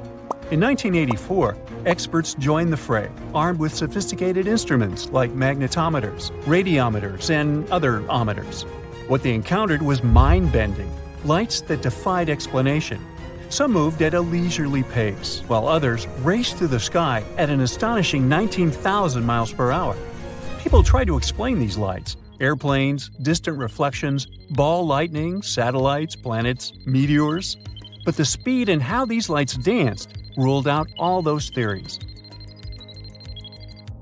We're slowly approaching another mysterious place. This is the greatest subglacial lake among Antarctica's 675 known lakes. It can easily hide unknown life forms. This lake is beneath the East Antarctic ice sheet. Dive about 2.5 miles under the ice, and there you'll see Lake Vostok, located at 1,600 feet below sea level. This lake is 155 miles long and 31 miles wide at its broadest point. With an average depth of 1,400 feet, it's also the world's sixth largest by volume. It's like an underwater city with lofty pillars and deep basins. The secret lake was discovered in 1993, yet it had been waiting to be found down there for over 2,000 years, collecting ancient secrets. In 2012, scientists drilled through the ice, creating the longest ice core ever. They pierced the ice all the way to the lake's surface. The year 2013 brought an unexpected twist when the tranquil waters erupted during the extraction of an ice core, mixing with drilling fluids. Then they got a pristine water sample in 2015. Some believe there might be previously unknown life forms down there, since it's a fossil water reserve that's been untouched for millions of years. That could be a lot like those speculated ice-covered oceans on moons like Europa and Enceladus. It all started with a theory in the 19th century, suggesting fresh water lurking under Antarctic ice sheets. Then, in 1955, seismic soundings hinted at a subglacial lake, and by the 90s, satellite data confirmed Lake Vostok's existence. Now, Lake Vostok isn't alone. In 2005, they found an island in the middle of the lake. Then, two smaller lakes joined the party. They suspect that a secret network of subglacial rivers might link these lakes. Now, very far away from Antarctica, in Venezuela, Catatumbo lightning presents a sinister light show at the junction of the Catatumbo River and Lake Maracaibo. This unsettling lightning phenomenon happens at about 140 to 160 nights a year, going on for 10 hours a day, and can flash up to 280 times in a single hour.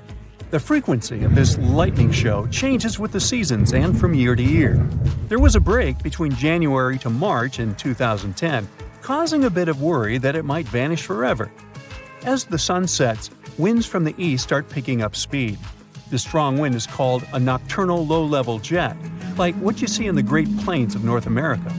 These winds bring moisture, mostly from the Caribbean and the lake itself. This humid air hits high mountain ridges, causing thunderstorms to form over the mountains. Thanks to the ongoing wind situation, more thunderstorms appear as the night goes on. This pattern repeats itself, and is why this area has the highest annual lightning rate globally. The next place scientists cannot explain is in China. That is the Longyu Caves. They have lofty slanted roofs and sturdy pillars. The spot remained hidden for centuries. These human-made caverns, built around 2,000 years ago, decided to reveal themselves only in the 90s. Local farmers drained some ponds and unveiled 5 massive caverns. Further digging exposed an additional 19 smaller caves. They range from 60 to 110 feet in width and 26 to 50 feet in height. Archaeologists found historical relics from the reign of Emperor Zhuan of Han, dating back to over 2,000 years ago. Now, how did these caves survive for more than 2 millennia without falling apart? No ancient records explain the way they were crafted either. The walls show chisel marks, hinting at some layer-by-layer chiseling action, but the exact construction process is still a head-scratcher.